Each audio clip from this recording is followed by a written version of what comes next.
It was supposed to be an ordinary Saturday morning, the kind where the house smells faintly of coffee and the sound of running water drifts from the upstairs bathroom.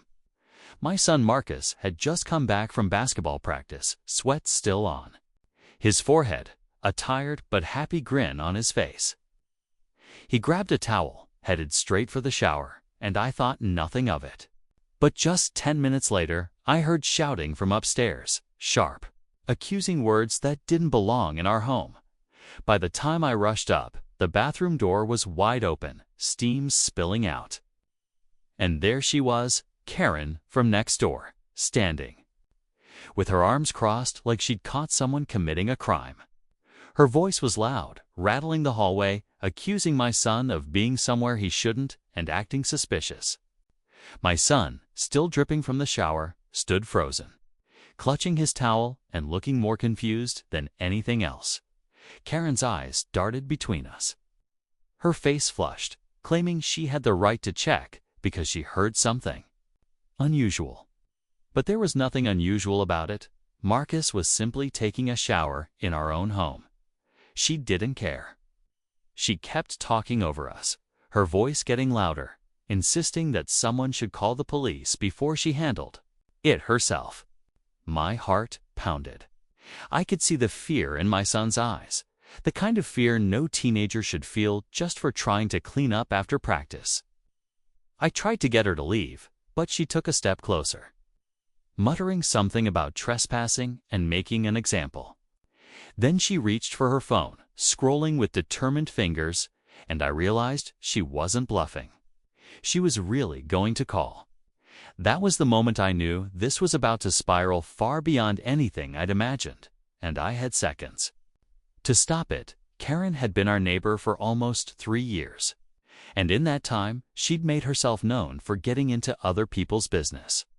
She always seemed to find something wrong, whether it was our trash cans being too close to her driveway or Marcus playing music while practicing his dribbling in the backyard. Still, I never thought she'd take it this far. I kept my voice calm, but my mind was racing. Marcus had just turned 15. He was respectful, quiet, the kind of kid who went out of his way to avoid trouble. But Karen didn't see that. She saw something else entirely, and I couldn't shake the feeling that this wasn't about a bathroom or a shower. This was about the way she looked at him every time we passed her on the sidewalk. She kept insisting she heard a stranger in our house, which made no sense at all. We've lived here for years, and she's been over enough times to know who my son is. It wasn't a mistake. She knew exactly who she was talking to when she barged in. Marcus stayed silent, gripping the towel like a shield.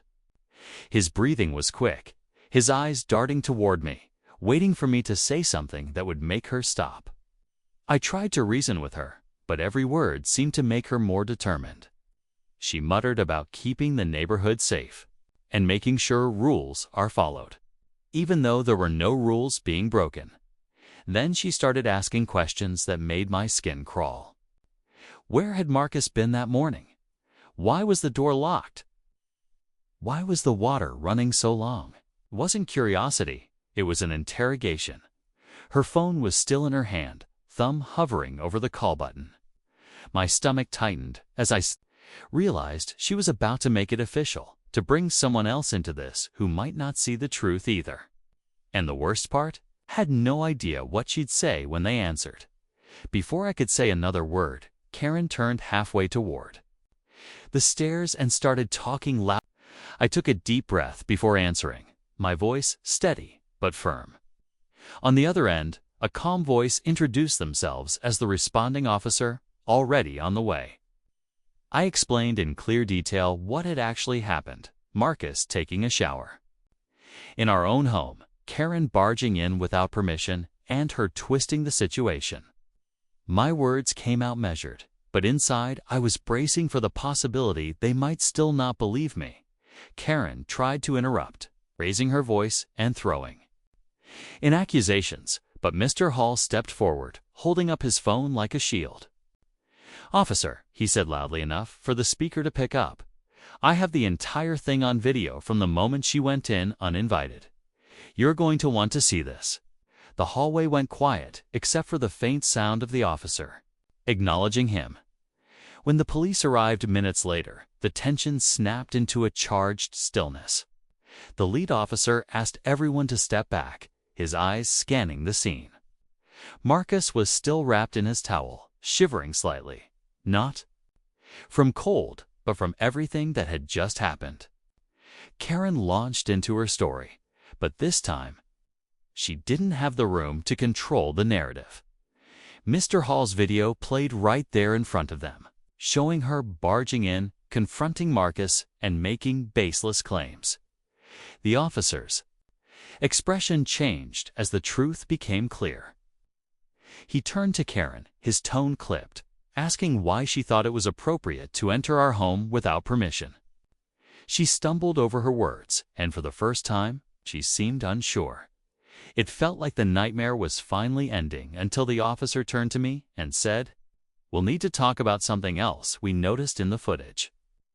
His gaze shifted toward the background of the video, where something or someone else had been caught moving upstairs. That's when I realized this wasn't over. Not even close. Everyone's eyes followed the officer's gaze toward the top of the stairs. My stomach nodded. The footage had caught a shadow moving in the hallway. Not Marcus, not me, and definitely not Karen. For a split second, I wondered if Karen might have actually heard something earlier and mistaken it for Marcus. The officer had another unit sweep the upstairs, and to our surprise, they found the culprit, a neighborhood kid who had been sneaking around as part of some kind of dare from his friends. He'd slipped in through an unlocked side door, panicked when the shouting started, and hid in the hallway until it was over. The discovery shifted the tone instantly. Karen's accusations against Marcus completely unraveled, and the officers made it clear she had no right to enter our home.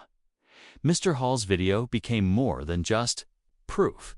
It was a shield against a false story that could have easily gone the wrong way. Marcus finally let out a deep breath, relief washing over his face. The officers walked the other boy home, making sure his parents understood what happened. As for Karen, she left without another word, avoiding eye contact with anyone.